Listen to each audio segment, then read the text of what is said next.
ఉదాహరణకి రామగుండం ఉన్నది, ఎప్పటిలో సింగరేణి ఉన్నది. కానీ రామగుండంలో 500 కోట్ల రూపాయలు ఇచ్చి మెడికల్ కాలేజ్ పెట్టాలన్న ఆలోచన ఏ ఒక్కరికి రాలే. కేవలం కేసీఆర్ గారు వచ్చినాక, బీఆర్ఎస్ పార్టీ వచ్చినాక మాత్రమే అది సాధ్యమైంది. అట్లా ఒక్కొక్కటి పట్టి మన జిల్లాలు బాగుండాలి, మన ప్రజలు బాగుండాలి, మన ప్రజల దగ్గరికి పాలన రావాలి అని మనం తెలంగాణ సోయితో పనిచేసుకున్నాం. అందుకే ఇవాళ పెద్దపల్లి జిల్లా ఏర్పడ్డదంటే ఇటువంటి గులాబీ కండువా కప్పుకున్నటువంటి కార్యకర్తలందరికీ కూడా మళ్ళొకసారి చేతులెత్తి హృదయపూర్వకంగా నేను అభినందనలు తెలియజేసుకుంటా ఉన్నాను. ఇవాళ పెద్దపల్లి జిల్లాలో ప్రజలు సరే ఈసారి కాంగ్రెస్ వాళ్ళని గెలిపిద్దాం అనుకున్నారు. ఏం చేసిండ్రు? పెద్దపల్లిలో రమణారావు గారిని, మంతెనిలో శ్రీధర్ బాబు గారిని, రామగుండంలో మఖాన్ సింగ్ గారిని, మళ్ళీ ఎంపీ చూస్తేనేమో ఆయన బీజేపీ ఆయన గెలిచిండు. మరి ఇంతమంది గెలిచిండి నిజంగా నిన్న కేంద్రం బడ్జెట్ పెడితే ₹1 వచ్చిందా పెద్దపల్లికి? ₹1 వచ్చిందా తెలంగాణకు? గది వాళ్ళ సోయి, గిది మన సోయి. మనం అధికారంలో ఉన్నా లేకున్నా తెలంగాణ కోసమే తపన పడతాం. ఆనాడు అధికారంలో లేం, ఉమ్మడి ఆంధ్రప్రదేశ్ నిర్బంధము, చాలా దారుణమైన అబాండాలు వేయడము, రకరకాల మాటలు మాట్లాడడం, అయినా భయపడలే. ఇవాళ అధికారంలోకి లేకపోవచ్చు, కానీ ఖచ్చితంగా రాబోయే ఎన్నికలలో మళ్ళా ఎగిరేది గులాబీ జెండానే, మళ్ళా పెద్దపల్లి నిండా గులాబీ భయమైపోతుందని చెప్పి సగర్వంగా నేను ప్రకటిస్తా ఉన్నాను. ఇవాళ పెద్దపల్లి అంటే మన టీబీజీ కేసుకి సంబంధించి, సింగరేణికి సంబంధించి వచ్చినటువంటి మిత్రులందరూ కూడా ఆలోచన చేసుకోవాలి. మనం ఎన్ని వేసుకున్నాం పనులు సింగరేణి బిడ్డల కోసం. వాళ్ళు అడిగినరా మనని? వాళ్ళు అడగని పనులు, వందలాది పనులు. ఇవాళ నేను ఇక్కడ హైదరాబాద్ నుండి బయలుదేరి వస్తుంటే శ్రవణ్ అని ఒక పిల్లగాడు ఫోన్ చేసిండు. ఆయన గోలెట్టి నుండి పాదయాత్ర మొదలుపెట్టిండు. ఎందుకోసమే పిల్లగా పాదయాత్ర చేస్తున్నావు అంటే, అక్క మీరు ఉన్నప్పుడేమో 13,000 మంది సింగరేణి కార్మికులు వాళ్ళు రిటైర్ అయిపోయి వీఆర్ఎస్ తీసుకుంటే వాళ్ళ ప్లేస్లో డిపెండెంట్ జాబ్స్ కుటుంబ సభ్యులకు మీరు కడుపులో పెట్టుకొని కేసీఆర్ గారు ఇచ్చిండ్రు. కానీ ఇవాళ మా తండ్రులకు అలియాస్ పేరు ఉండే, మా తండ్రులది ఇవాళ ఉద్యోగం అయిపోయే పరిస్థితి ఉన్నది. డిపెండెంట్ గా మాకు పిల్లలకు కావాలంటే ఆ అలియాస్ పేర్ల పరీక్షలు కూడా, పరిస్థితిని కూడా సవరించేటటువంటి పరిస్థితి ఇలా కాంగ్రెస్ పార్టీకి లేదు. ఇవాళ అక్కడ 200-300 మంది యువకులు చేరి పాదయాత్ర చేసుకుంటూ పోతున్నారు. వాళ్లకు హక్కు కేసీఆర్ పెట్టిండు, డిపెండెంట్ ఉద్యోగం అనే హక్కు. ఆనాడు చంద్రబాబు నాయుడు గారు ఇదే ఎర్రజెండా పార్టీ వాళ్ళు అందరు కలిపి తీసేస్తే కేసీఆర్ గారు పెట్టిరు. 13,000 మందికి ఉద్యోగాలు ఇచ్చేటప్పుడు మనం చూసి చూడనట్టుగా పోయినాం. అలియాస్ పేర్లుంటే అధికారులకు చెప్పినాం, ఇబ్బంది ఏం లేదు, చుట్టుపక్కల కనుక్కోండి, సోషల్ ఆడిట్ చేసుకోండి, వాళ్ళ వారసులను తెలిస్తే తక్షణం ఉద్యోగం ఇవ్వండి అని చెప్పినాం. కానీ ఇవాళ ఆ పరిస్థితి లేదు. మానవత్వం ఉన్న సర్కారు కాదు ఇది. కానీ ఇదే ముఖ్యమంత్రి రేవంత్ రెడ్డి ఇదే మైండ్ల మీద ఇదే సింగరేణి టోపీ పెట్టుకొని ఏం చెప్పిండు అన్నాడు? ఏమయ్యా, కేసీఆర్ గారికి అలియాస్ పేర్లను మార్చే తీరిక లేదా అన్నాడు. మేము కాయిదాలలో మార్చలే, జీవితాలు మార్చినాం. మేము కాయిదాలలో ఆర్డర్లు ఇయ్యలే, పని చేసి చూపించినాం. మీలాగా మాటల పుంజులం కాదు, మేము పని చేసి చూపించినాం. ప్రతి ఒక్క సింగరేణి బిడ్డకు తెలిసి ఇవాళ ఫ్రీ కరెంట్ ఎట్లా వచ్చిందో, ఏమేం లాభాలు జరిగినాయో, ఎన్ని లోన్లు ఇచ్చినామో. సింగరేణిలో ఇవాళ ఏం జరుగుతుందండి? సింగరేణిలో చాలా మంది పిల్లలు ఐఏఎస్ ఐపీఎస్లు కోచింగ్లకు పోతుంటారు. కానీ సింగరేణి డబ్బుల్ని తీసుకుపోయి రాజీవ్ గాంధీ గారి పేరుతో పెట్టినటువంటి రాష్ట్ర స్థాయి ఏదో పథకానికి ఇస్తారు. కానీ సింగరేణి డబ్బులు ఇవాళ సింగరేణి బిడ్డలకు చెందుతలేవు. ఇవాళ ఇక్కడ సింగరేణిలో పెద్దపల్లికో ఇక్కడిక్కడ జిల్లాలకు జరగాల్సినటువంటి రావాల్సినటువంటి డిఎంఎఫ్టి ఫండ్ ఎక్కడికి పోయింది? కొడంగల్కి పోయింది. ఇక్కడనేమో బొగ్గు బిడ్డలు మీరు బొగ్గు తవ్వాలి, చెమట వడవాలి, నెత్తురు వడవాలి, దాని డబ్బులేమో కొడంగల్కు ముఖ్యమంత్రి గారి నియోజకవర్గానికి అక్కడికి పోయినాయి. మీరు ఆలోచన చేయండి. మరి మనం అధికారంలో ఉన్నప్పుడు అనేక మాటలు మాట్లాడింది, ఇవాళ ఒక్కదానికన్నా పరిష్కారం చూపించిండ్రా? సింగరేణిలో కార్మికులందరూ ఉన్నారు, మీకు తెలుసు. బోనస్ ఎంత ఉండే? 12 నుంచి 16% మధ్యలో ఇచ్చేది అంతకుముందు. అదే కేసీఆర్ గారు అధికారంలోకి వచ్చిన తర్వాత అంచెలంచెలుగా పెంచుకుంటూ 30% వరకు బోనస్ ఇచ్చినాం, 32 వరకు బోనస్ పెంచినాం. అంటే మనం 32 అన్నామంటే బాజాప్తా ఖాతాలో 32% పడ్డాయి. ఇక వీళ్ళేం చేస్తున్నారు?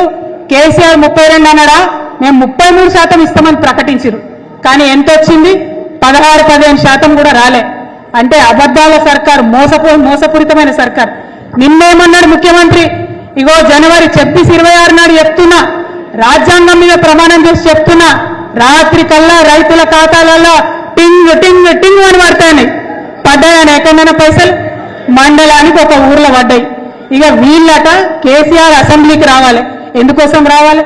మీరేమైనా చక్కనైన పనులు చేస్తే, మీరేమైనా తెలివిగల పనులు చేస్తే, మీరేమైనా నిజాయితీతో పనులు చేస్తే, మీరేమైనా ప్రజలకు పనికొచ్చే పనులు చేస్తే ఖచ్చితంగా కేసీఆర్ గారి స్థాయిలో రావాల్సినప్పుడు వస్తారు, అడుగుతారు, కడుగుతారు.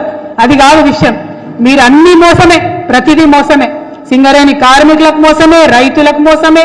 మన ఇంతో మంది మహిళలు ఉన్నారు. ఏం చెప్పిన మహిళలకు 2500 రూపాయలు ప్రతి మహిళకి ఇస్తాం. 18 ఏళ్ళు నిండితే 2500 ఇస్తాం.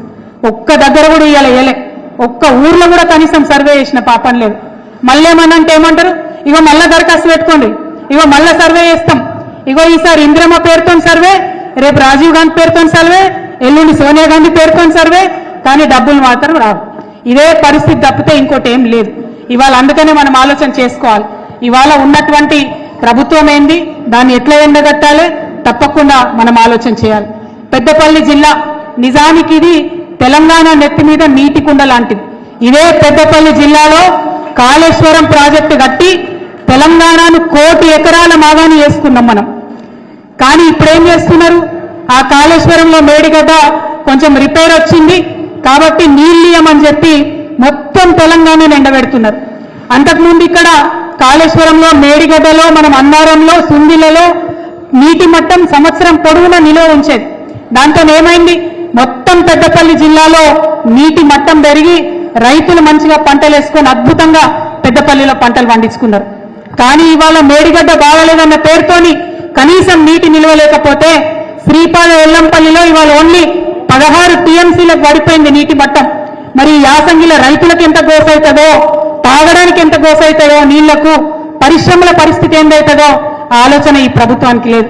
ఇవాళ నేను డిమాండ్ చేస్తా ఉన్న శ్రీధర్ బాబు గారిని, మీరు తక్షణమే మేడిగడ్డ ప్రాజెక్ట్ ని వాడొచ్చు అని నిన్నగాక మొన్న మేము తెలంగాణ జాగృతి ఆధ్వర్యంలో సదస్సు పెడితే 50 మంది తెలంగాణ ఇంజనీర్లు వచ్చి చెప్పిండు వాడుకోవచ్చు. మొన్న 12 లక్షల క్యూసెక్ల వరద వస్తే కూడా తట్టుకొని నిలబడ్డది మేడిగడ్డ, ఏమి ఇబ్బంది లేదు, మీరు తప్పుడు ప్రచారం చేస్తున్నారని.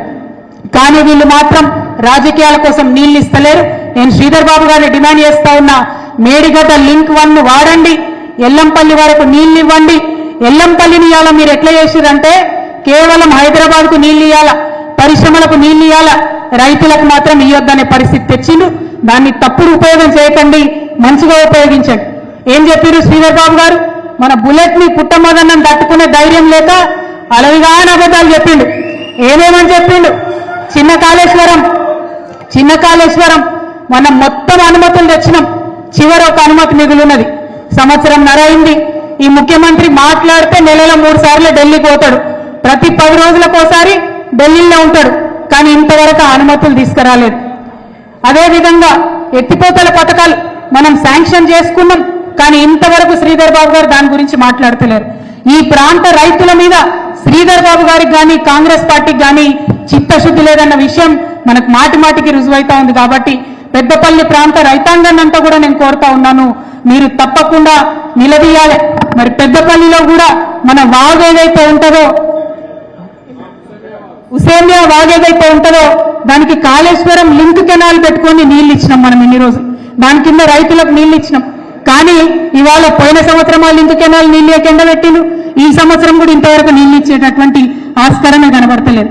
ఇట్లా ప్రతి నియోజకవర్గంలో వివక్షతో కూడిన పాలన జరుగుతున్నది, పగతో ప్రతీకారంతో పాలన జరుగుతున్నది తప్పితే నిజాయితీతోని తెలంగాణ మీద ప్రేమతో పాలన జరుగుతలేదు. మీరు చూసిండ్రు, నిన్ననే బీసీ రిజర్వేషన్లకు సంబంధించి కూడా అధికారికంగా ప్రకటించిండ్రు, లెక్కలు ఇచ్చినామని చెప్పిండ్రు. కానీ అన్ని తప్పుడు లెక్కలే ఇచ్చిండ్రు. ఆగమాగం సర్వే చేసిరు. ఇప్పుడు ఎల్లుండి రేపు ఆగమాగం పెడుతున్నారు అసెంబ్లీ. పొద్దునట 10కి క్యాబినెట్ మీటింగ్ అట, కరెక్ట్ బీసీల చర్చ గంటనట, ఓన్లీ 1 అవర్. ఆ గంటలో అసెంబ్లీలో తీర్మానం ఆమోదిస్తారట, అసెంబ్లీకి పోతారట. అసెంబ్లీలో బిల్లు పెడతలేరు, తీర్మానం చేస్తలేరు. పోనీ సీరియస్ చర్చన అంటే కాదట, చిన్న డిస్కషన్, షార్ట్ డిస్కషన్ చేస్తారట. అంటే బీసీలు ఎంతమంది ఉన్నారు, ఎంత పెద్ద విషయం, ఎంత పెద్ద జనాభా, ఎంత సీరియస్గా ఆలోచన చేయాలి. బిల్లు పెట్టి కేంద్రం మీద ఒత్తిడి తేవాలి, బిల్లు పెట్టి కోట్లలో ఒత్తిడి తీసుకొచ్చి మాట ఇచ్చారు కాబట్టి దాని వాగ్దానాన్ని పూర్తి చేయాలి. కానీ అది చేయకుండా ఆగమాగం చేసినామా అంటే చేసినాం. మీరు అంటారు కదా, నేను కొట్టినట్టు చేస్తాను, నువ్వు ఏడిచినట్టు చేయి. కాంగ్రెస్ వాళ్ళు కొట్టినట్టు చేయాలి, బీజేపీ వాళ్ళు ఏడిచినట్టు చేయాలి. ఇద్దరు ఒకటే, దొందే. బడ్జెట్లో రూపాయి ఇవ్వకపోతే వీళ్ళందరూ పోయి నిన్న అంబేద్కర్ దగ్గర ధర్నా చేశారు హైదరాబాద్ లో. అంబేద్కర్ ఎప్పుడు గుర్తొచ్చిండు? నిన్న గుర్తొచ్చిండు వాళ్ళకు. అధికారంలోకి వచ్చిన తర్వాత సంవత్సరంన్నరకు ముఖ్యమంత్రి గారైతే ఇంతవరకు అంబేద్కర్ దగ్గరకు పోలే అసెంబ్లీలో హైదరాబాద్ లో. నిన్న పోయి ఆడ దొంగ ఏడుపులు ఏడుచుకుంటా బీజేపీ ఒక్క రూపాయి కూడా ఇవ్వలేదని నిన్న ధర్నా చేస్తున్నారు. వీళ్ళిద్దరు కూడా ఒకటే. దయచేసి పెద్దపల్లిలో ఉన్నటువంటి కార్యకర్తలు ఈ విషయాన్ని ప్రజలకు వివరించి చెప్పాలి.